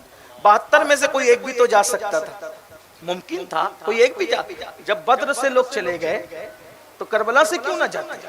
آپ کو نہیں پتا بدر سے میں نکلے تھے، بدر کے لیے نکلے تھے، لیکن آپ کو پتا ہونا چاہیے کہ عبداللہ ابن ابی اپنے آدمیوں کو ورگلا کے لے کے چلا گیا۔ احد میں نکلے تھے 1300 لوگوں کو عبداللہ ابن ابی ورگلا کے لے کے چلا گیا۔ میں تو نام پیش کر رہا ہوں، آپ تاریخ میں جا کر سیر میں جا کے اٹھائیں، ابن ابی لے گیا۔ جو حضور کا ساتھ چھوڑ کے لوگ جا سکتے ہیں، عبداللہ ابن ابی کے جماعت کے لوگ، تو امام علی مقام کا ساتھ چھوڑ کر کوئی ایک بھی تو جا سکتا تھا۔ آپ نے دیر تک کے سسکیوں کی رونے کی آواز سنی، اور پھر بہت دیر گزری تو چراغ تو خود ہی بیٹھے بیٹھے بجھا دیا تھا، لیکن چراغ اب جلوانے کی باری آئی۔ جب چراغ جلانے کی باری آئی تو کون گیا کون رہا، یہ تو اب چراغ جلنے کے بعد پتا چلے گا کہ کون گیا کون رہا۔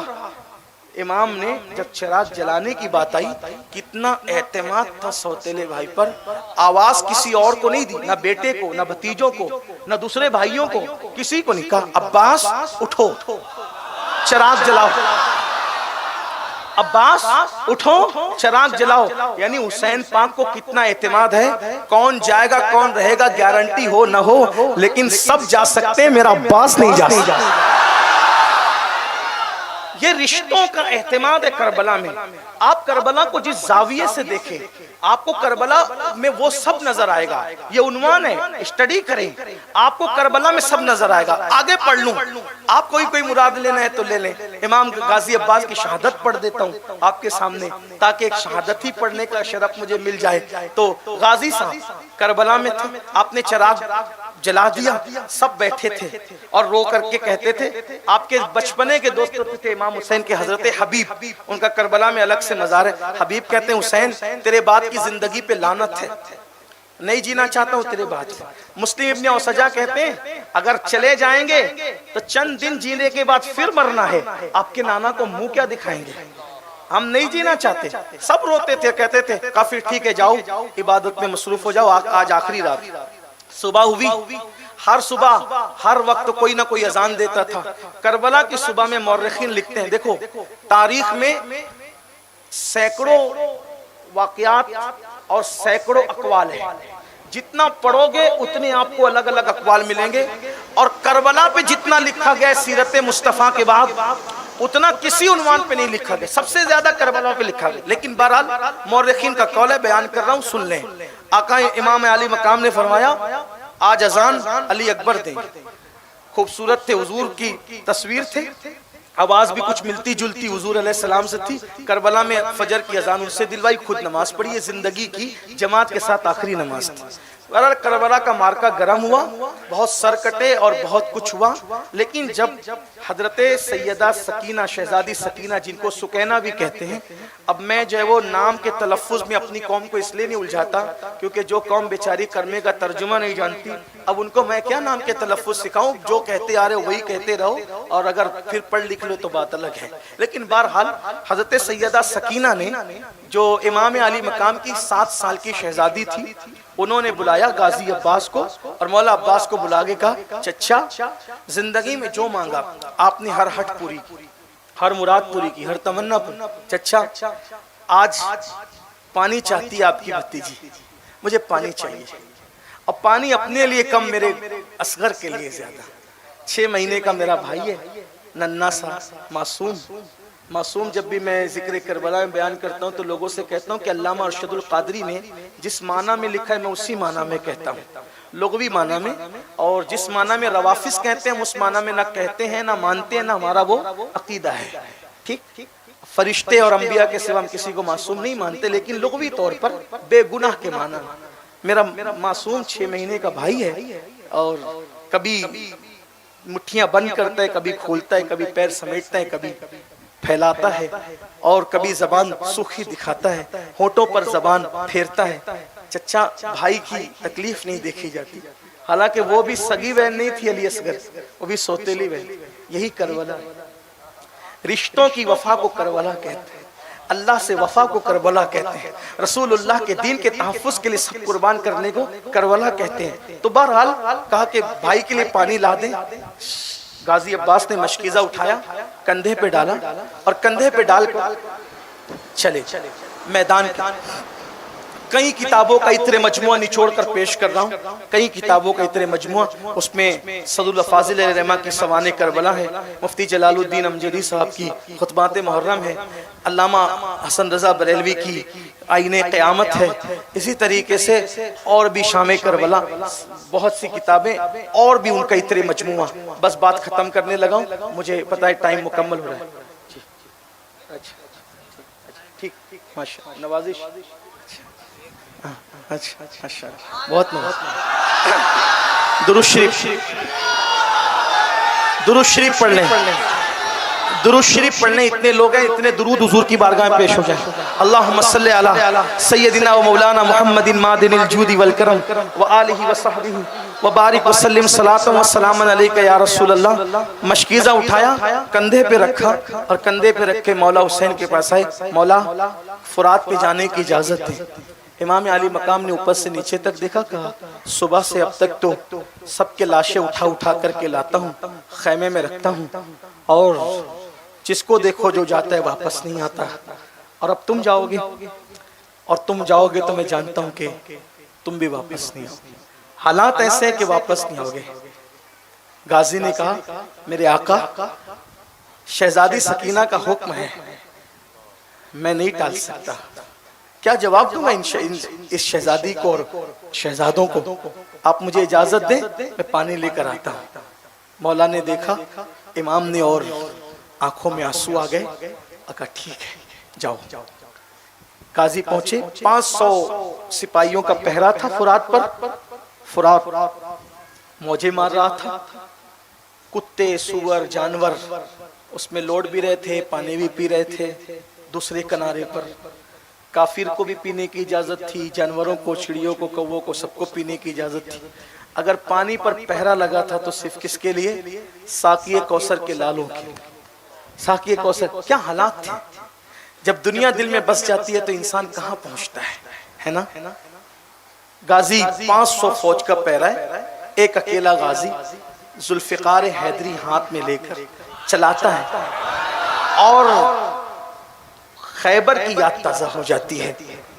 وہ پیچھے ہٹتے، فرات میں گھوڑے کے قدم ڈالتے، نیچے اترتے، پانی بھرتے، پانی بھر کے کندھے پہ ڈالتے، ہاتھ میں لیتے، ہاتھ میں لے کر کے سوچا میں بھی پی لوں، پینے کی کوشش کرتے ہیں تو خیال آتا ہے نبی کے نواسے پیاسے ہیں، اور عباس کیسے پی لے، چھوڑ دیا، نہیں پیا۔ گھوڑے پہ بیٹھے چلے، شمر نے کہا پیاسے لڑ رہے تھے یہ اب تک، ان کو زیر نہیں کیا گیا، اگر ایک قطرہ بھی پانی اہل بیت کے خیمے میں پہنچ گیا، تمہاری عورتیں بیوہ ہوگی، تمہارے بچے یتیم ہوں گے، واپس جانے کا تصور چھوڑ دینا، اور اگر واپس خیر سے جاتے ہو تو پانی مت جانے دو۔ بس اتنی آواز نکلی ظالم کی، اور ٹوٹ پڑے غازی عباس پر۔ جب چاروں طرف سے ٹوٹ پڑے تو انہوں نے تلوار چلائی۔ کچھ لوگوں کو لگتا ہے کہ یہ ڈرامہ ہے، فلسفہ ہے، اور کیا کوئی آنکھوں سے دیکھ رہا تھا؟ یاد رکھیں کربلا شریف کو امام زین العابدین نے بار بار بیان کیا، سیدہ زینب نے بار بار بیان کیا، ام کلثوم شہزادی نے بار بار بیان کیا، اور اسی طریقے سے آپ کو اور حیرت ہوگی کہ سامنے کی طرف جو دشمنوں کے ساتھ آئے تھے لیکن امام کی کرامتیں دیکھ کر لڑے نہیں بلکہ دبک کر چھپ گئے تھے، انہوں نے بھی یہ مناظر بیان کی۔ حمید ابن مسلم نے کئی روایتیں بیان کی۔ اب لوگ کہتے ہیں کہ دشمن کی روایت کہاں قابل قبول ہوگی؟ ہم نے کہا دشمن اگر مخالفت میں کرے تو قبول نہیں ہوگی، لیکن دشمن اگر کسی کے بہادری کا قصہ سنائے تو پھر وہ کتنا معتبر ہوگا؟ یہ بات ہوتی ہے نا، بات تو یہ ہوتی ہے، کیونکہ بہرحال سب کے نصیب ہے، کوئی کسی کی تعریف کرتا ہے، کوئی کسی کی تعریف کرتا ہے، چھوڑیے ان کو ان کے حال پہ چھوڑیے۔ اللہ کا شکر ہے کہ اللہ تعالیٰ نے ہمیں جو ہے وہ اہل البیت کی، اصحاب رسول کی، انبیاء کی، اولیاء کی تعریف کرنے کی توفیق عطا فرمائے۔ اللہ بس اس تعریف کو قبول فرما لے۔ تو غازی نے جو ہے وہ تلوار چلائی، اور تلوار چلانے کے بعد بہت مقابلہ کیا۔ جب مقابلہ کیا تو پیچھے سے آئے اور غازی عباس کے ایک ہاتھ پہ حملہ کیا۔ انہوں نے مشکیزہ تو اس ہاتھ میں تھا ہی، تلوار بھی اس ہاتھ میں پکڑی، اور پھر تلوار پکڑ کر کے مشکیزہ اور تلوار ساتھ لے کر جنگ کی۔ دوسرے ہاتھ پہ وار کیا، دوسرا ہاتھ کٹا، مشکیزہ منہ میں دبایا، دانتوں میں۔ جب مشکیزہ دانتوں میں دبایا تو ان لوگوں نے کہا کہ مشکیزے پہ تیر چلاؤ، اور جب مشکیزے پہ تیر چلایا تو تیر مشکیزے کو چیرتے ہوئے حضرت غازی کے مولا عباس کے سینے میں پیوست ہونا شروع ہوئے، اور پیوست ہونا شروع ہوئے تو ایک تیر سر کی طرف چلا اور غازی پر گشی کی کیفیت طاری ہوئی۔ بس جب گشی کیفیت طاری ہوئی تو پھوٹ پھوٹ کے رونے لگے اس پر کہ پانی لے جانے میں کامیاب نہ ہو سکا۔ فرات سے تھوڑی سی دور پر یہ جنگ ہوئی، اور غازی وہیں پر گھوڑے سے زمین پر آئے، آواز لگائی مولا میری مدد کیجیے۔ امام علی مقام یہ منظر خیمے کے دروازے سے دیکھ رہے تھے۔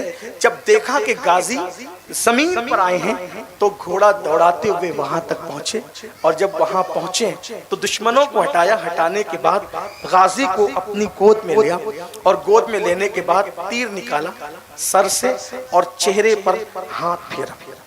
چہرے پہ ہاتھ پھیرا تو ٹھنڈک ہاتھوں کی پا کر آپ نے آنکھ کھولی تو اپنے آپ کو امام علی مقام کی گود میں پایا، اور جب امام علی مقام کی گود میں پایا تو غازی نے آنکھ کھولی اور کھول کے مسکرائے، اور مسکرا کے کہا کہ میں فاطمۃ الزہرا کی دعاؤں سے پیدا ہوا تھا، اور سیدہ نے میرے لیے اس لیے دعا کی تھی میری پیدائش کی تاکہ میں کربلا میں آپ کے کام آؤں۔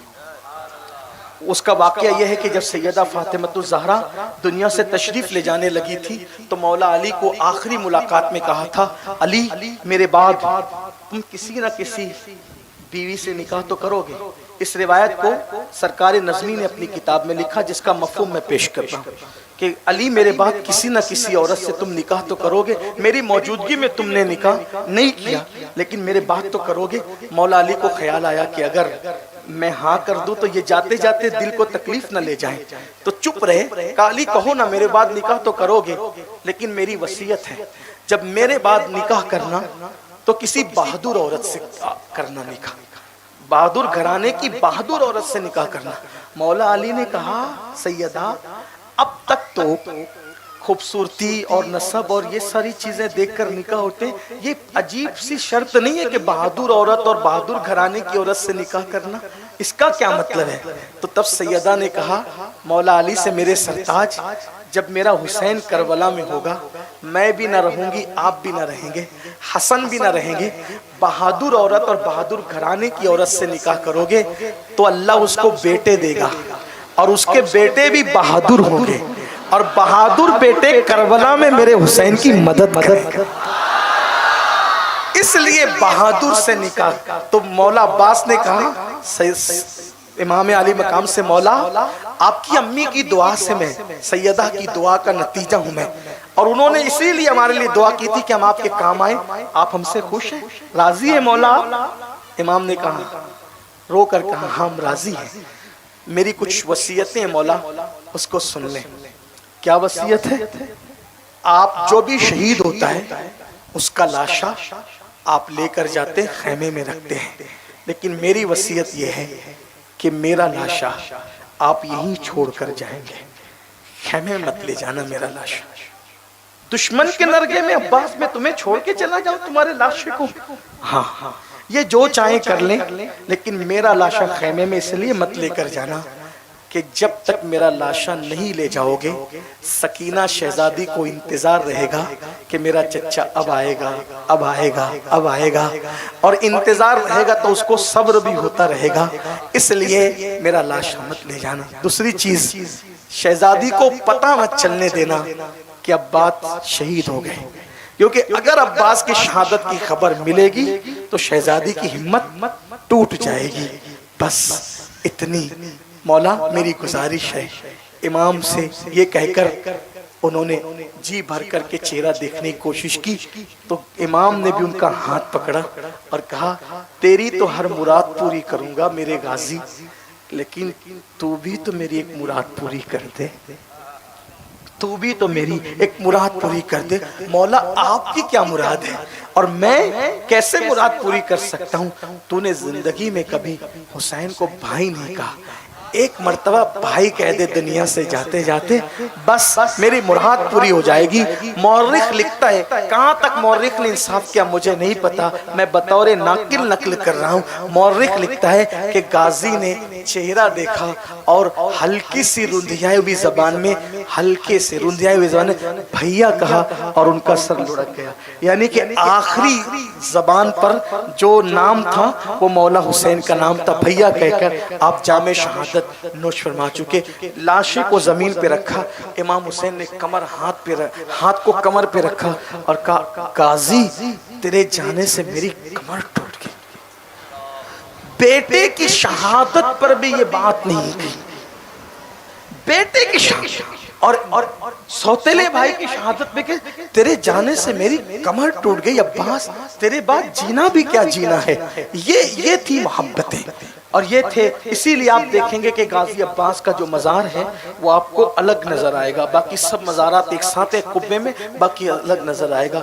جب یہ سب شہادتیں ہو گئی، سب شہید ہو گئے، امام شہید ہو گئے، علی اکبر سب شہید ہو گئے، تو آپ کی شہادت کے بعد، امام علی مقام کی شہادت کے بعد ہمارے بزرگوں نے لکھا امام حسین کے جسم اطہر سے یزیدیوں نے کپڑے بھی نکالے، ساری جو لاشیں خیمے میں پڑی تھی ان کو اٹھا کر کے میدان میں لائے، سب کی گردنیں الگ الگ کی اور ایک ایک لاش پر 10 گھوڑے مقرر کیے اور 10 گھوڑوں سے ایک ایک کی لاش روندی۔ ہمارے یہاں کافروں کے ساتھ بھی یہ نہیں کیا جاتا۔ ہمارے علماء نے کہا اگر کتا سڑک پہ مر کر کے پڑا ہو اور تم بائی کار یا ٹرک چلا رہے ہو تو اس مرے ہوئے کتے پر اس کا چکا نہ چلانا، ورنہ قیامت کے دن اللہ اس کے بارے میں بھی تم سے سوال کرے گا۔ اندازہ فرمائے پاگل کتوں کا مسئلہ کرنے سے اسلام منع کرتا ہے، کافر کے ساتھ یہ سلوک کرنے سے۔ کیا وہ ظالم تھے؟ ایک ایک لاش پر 10 گھوڑے مقرر کیے۔ استاد زمن مولانا حسن بریلوی جن کی کتاب پر اعلیٰ حضرت کی تصدیق ہے، انہوں نے یہاں تک لکھا کہ بیویوں کے زیور چھینے، جن شہزادیوں کے گھر میں اجازت کے بغیر جبریل نہیں آتے تھے ان کے زیور چھینے، زیور ہی نہیں حتیٰ کہ دوپٹے تک چھینے ان شہزادیوں کے، ان کو بغیر دوپٹے کا کیا۔ شہزادی سکینہ کی کان کی بالیاں تک چھینی۔ شہزادی سکینہ نے سوچا کہ کافر بھی یتیموں پہ رحم کرتے ہیں، اگر میں بتاؤں گی کہ میں یتیم ہوں تو مجھ پہ رحم کریں گے، تو شہزادی سکینہ نے کہا میں حسین کی یتیم بیٹی ہوں۔ اتنا سننا تھا کہ انہوں نے شہزادی سکینہ کو تماچے مارے اور شہزادی سکینہ کو تماچے مار کر بیویوں کے دوپٹے چھین کر لاشوں پہ گھوڑے دوڑا کر انہوں نے خیمے کو آگ لگا دی، خیمے جلا دیے۔ خیمے جلائے تو حمید بن مسلم کہتا ہے، وہ یزیدیوں کے لشکر میں تھا، کہتا ہے ایک عورت تھی اونچے قد کی، وہ کبھی آگ پہ چل کے خیموں میں جاتی اور کبھی آگ پہ چل کے خیمے سے باہر آتی۔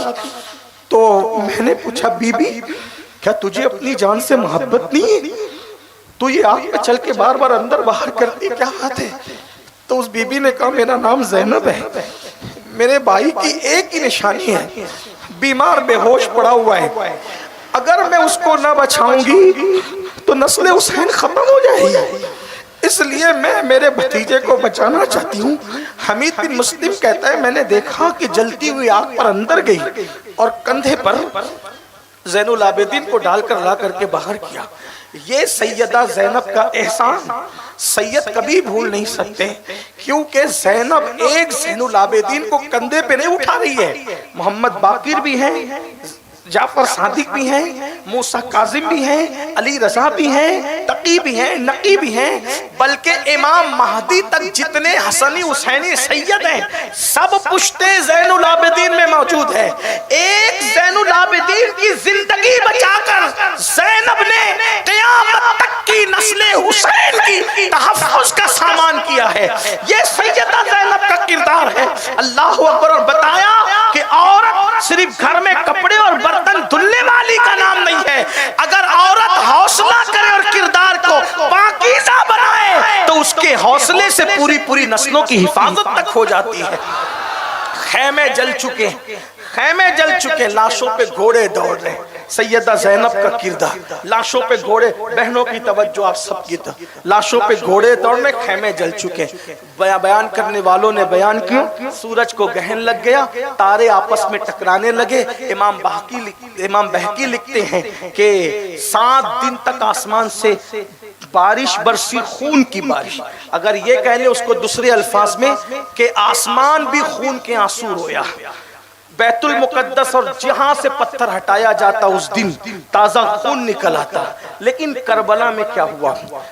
گھوڑے دوڑ چکے لاشوں پر اور لاشیں کٹ گئی، کٹے پٹے ٹکڑے پڑے ہوئے، خیمے جل چکے۔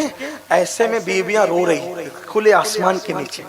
سیدہ زینب بیویوں سے کہتی بیویاں، اے نبی کے گھر کی بہووں، نبی کی بیٹیوں، نبی کی نواسیوں، نبی کی پوتیوں، بہت رو چکی ہو، بہت رو چکی ہو، اور جتنا روئی ہو اس سے زیادہ رونا ابھی باقی ہے، ابھی بہت رونا ہے تم کو، بہت رلایا جائے گا۔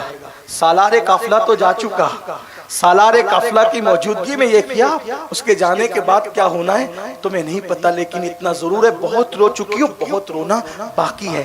لیکن سنو، عصر کا وقت جا رہا ہے، پہلے عصر کی نماز پڑھ لو۔ عصر کا وقت جا رہا ہے، پہلے عصر کی نماز پڑھ لو، کیونکہ نانا جان کی حدیث ہے جو جان بوجھ کر نماز عصر چھوڑ دے گا اللہ پاک اس کے اعمال کو برباد کر دے گا، ضائع کر دے گا۔ مجھے ڈر لگتا ہے کہ اپنی قربانی کہیں نماز چھوڑنے کی وجہ سے ضائع نہ ہو جائے، اس لیے تیمم کرو اور عصر کی اس وقت بھی۔ ہمارے یہاں تو شادیوں میں بھی نماز جاتی ہے، میت میں بھی نماز جاتی ہے، حد تو یہ ہے عاشوراء کی مصروفیت میں نماز جاتی ہے۔ یہ حال ہے، حال یہ عاشوراء کی رسومات ادائیگی کے اندر ہمارے جوان، وہ کربلا میں کیا نبی کا گھرانہ تھا، ان کی زندگیاں کیا تھی۔ آئیے ایک بات سن لیں پھر بات مکمل کروں، کیونکہ آپ سوچتے ہوں گے کہ یہ بات بڑھاتی ہے، لیکن بات میں کہیں تو ختم کرنا پڑے گا۔ مجھے کربلا بیان کرنے میں 10 دن لگتا ہے، اور 10 دن میں بھی آخری میں یہی کہہ کے اٹھتا ہوں کہ زندگی ختم ہو جائے گی، کربلا ختم نہیں ہو۔ آخری بات سن لیں، بات پوری۔ کیا گھرانہ، دیکھو آج ہم بھی دین، ہمارے نوجوان کیا کہتے ہیں، پوری دنیا پہ اسلام کا پرچم لہرائیں گے۔ میں کہتا ہوں ہمیں پوری دنیا پہ لہرانے کی ضرورت نہیں ہے، نہ ہمارا اتنی اوقات ہے، نہ حیثیت ہے۔ ہر مسلمان اپنے گھر کا اکیلا بادشاہ ہے، صرف اپنے گھر میں اسلام نافذ کر لو، پوری دنیا میں اسلام خود بخود ہوگا، ہے نا۔ میمورنڈم دینے سے، ریلیاں نکالنے سے، احتجاج کرنے سے اسلام نافذ نہیں ہو سکتا۔ میں اپنے گھر کا بادشاہ، آپ اپنے گھر کے بادشاہ، اگر آپ اپنے گھر میں اسلام نافذ کر لیں، پوری دنیا میں اسلام ہی اسلام ہے۔ ہم پوری دنیا میں نافذ کرنا چاہتے ہیں، گھر میں اسلام نافذ نہیں کرتے۔ ہمارے گھر میں اسلام ہے، بیٹیاں چھوٹی آستین کے کپڑے پہن کے ٹیوشن جاری، گھر میں اسلام ہے۔ گھر میں فریج کے اندر بوتلیں پڑی ہے شراب کی، گھر میں اسلام ہے۔ ہم صبح 6 بجے 5 بجے سے بیٹوں کو اٹھاتے، اسکول جا اسکول جا، اسکول جانے کے لیے بیٹے کو 5 بجے اٹھایا، فجر کی نماز جانے کے لیے کیوں نہیں اٹھایا بیٹے کو؟ مولانا بہت سردی ہے، تو سردی اسکول کے لیے نہیں ہے، میں نہیں کہتا اسکول کی نہ اٹھاؤ، بالکل اٹھاؤ، نماز کے لیے بھی تو اٹھاؤ۔ اسکول کے لیے نہ اٹھاؤ گے تو دنیا کا مستقبل برباد ہوگا، نماز کے لیے نہیں اٹھاؤ گے تو قبر کا مستقبل برباد ہوگا، میدان محشر کا مستقبل برباد ہوگا۔ میرے بھائیوں، ہم خود دین پر نہیں، ہم کیا دین عام کریں گے، دین کیا نافذ کریں گے؟ بڑی معذرت کے ساتھ کڑوے جملے ہو تو معاف کرنا، جن کی بیٹیاں آج کہتے ہیں غیروں کے ساتھ جا رہی بیٹیاں، قصوروار کون ہے؟ جب بازو میں لے کر کے اس کو سیریل دکھاؤ گے تو وہ نہ جائے گی؟ ہم نے سیدہ زینب کبھی پڑھایا؟ سیدہ سکینہ کبھی بتایا؟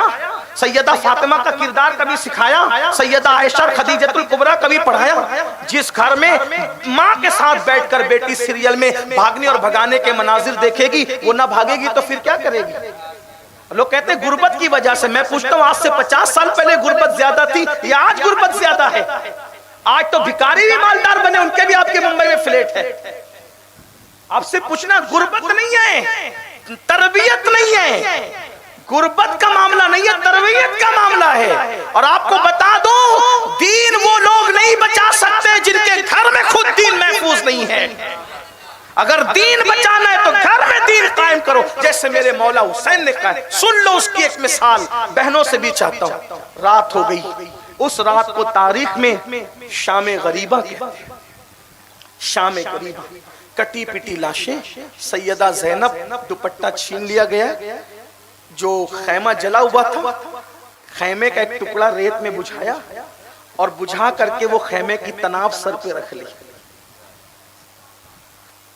دوپٹہ نہیں ملا، جلی ہوئی خیمے کی تناب سر پہ رکھ لی۔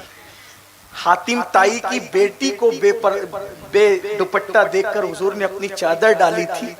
کافر کی بیٹیوں کے سروں پر جس نے چادر ڈالی، آج اسی کی بیٹیاں بغیر چادر کی کر دی گئی۔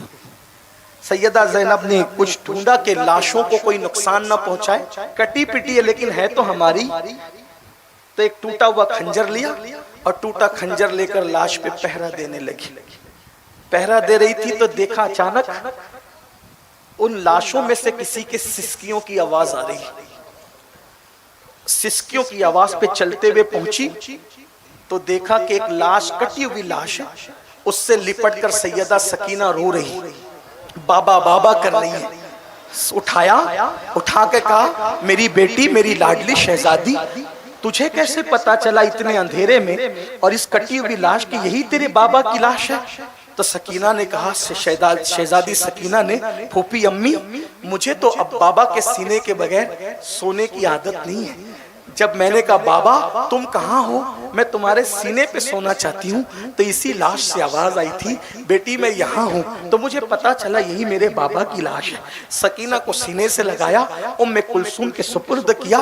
شہزادی ام کلثوم نے سکینہ کو گود میں لیا۔ سیدہ سکینہ بے ہوش ہو گئی، روتے روتے وہی ٹوٹا ہوا کھنجر لے کے پہرا دے رہی ہے۔ سیدہ زینب پاک، ایسے میں ایک سایہ قریب آتا نظر آتا ہے۔ شہزادی سیدہ زینب نے کھنجر تان دیا اور تان کر کے فرمایا، خبردار، اب تو سکینہ کی بالیاں بھی چھین چکے، اب تو علی اصغر کا جھولا بھی اٹھا کے لے گئے، تم نے تو چمڑے کا بیمار زین العابدین کا بستر بھی نہیں رہنے دیا، سب لے گئے، چادریں تک چھین لی، اب کچھ نہیں بچا ہمارے پاس، کیا چھیننے آ رہے ہو؟ خبردار آگے نہ بڑھو، لٹی پٹی لاشیں اور ننھے سے یتیم بچے اور بیوہ عورتوں کے سوا میرے پاس اور کچھ نہیں ہے، آگے نہ بڑھنا ورنہ میں تمہیں قتل کر دوں گی، علی کی بیٹی ہوں۔ جیسے ہی چیخ کر کہا، آنے والے سائے نے قریب آ کے کہا، بی بی میں مرد نہیں ہوں، میں عورت ہوں اور میں حور کی بیوی ہوں، اور میں ٹھنڈا پانی لائی ہوں، کچھ کھانا لائی ہوں، اور میں نے سوچا کہ اب بھوکے بھوکے 4 دن ہونے آئے ہیں، بچے کہیں مر نہ جائے، انتقال نہ ہو جائے، اس لیے میں نے ان ظالموں کو پہلا پھسلا کر تھوڑا سا ٹھنڈا پانی اور کھانا قبول کر لو۔ ٹھنڈے پانی کا نام سنا، سیدہ زینب پھوٹ پھوٹ کے رونے لگی اور حور کی بیوی سے کہا، او حور کی بیوی، جب میرا علی اکبر تڑپا تھا تو کیوں نہیں آئی تھی؟ جب میرا قاسم پلٹ پلٹ کر آتا تھا کیوں نہیں آئی تھی؟ جب میرا علی اصغر زبان ہونٹوں پر پھیرتا تھا کیوں نہیں آئی تھی؟